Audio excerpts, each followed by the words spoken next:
Hi friends! ఎంతో tasty బీరకాయ curry అనేది ఈరోజు చూపించబోతున్నట. వేడి వేడి అన్నంలో నెయ్యేసుకొని బీరకాయ కర్రీ కలుపుకొని తింటే చాలా అంటే చాలా కమ్మగా ఉంటుందనమాట. ఫస్ట్ వచ్చేసి ప్యాన్ పెట్టుకొని అందులో 3 స్పూన్ల ఆయిల్ వేసుకొని పోపు దినుసులు, కరివేపాకు, ఎండుమిర్చి, ఉల్లిపాయలు ఒకదాని తర్వాత ఒకటి వేసుకొని ఉల్లిపాయలు కొంచెం బ్రౌన్ కలర్‌లోకి మారిన తర్వాత టమాటాలు వేసి టమాటాలు సాఫ్ట్ అయ్యేంత వరకు కొంచెం పసుపు, ఉప్పు లైట్‌గా ఉప్పు వేసి మూత పెట్టి ఒక 5 నిమిషాల పాటు ఉడికించుకోవాలనమాట.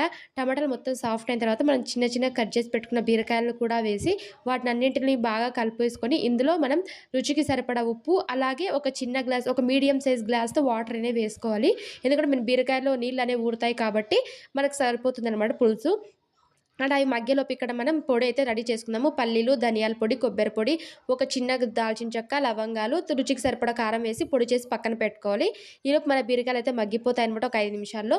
ఇప్పుడు వచ్చేసి మనం ప్రిపేర్ చేసి పెట్టుకున్న పొడిని వేసి బాగా కలుపుకొని ఒక 5 నిమిషాల పాటు ఉన్నిస్తే ఆయిల్ అనేది పైకి తేలుతుంది. అంతే అనమాట, మన టేస్టీ బీరకాయ కర్రీ అయితే రెడీ అయిపోతుంది.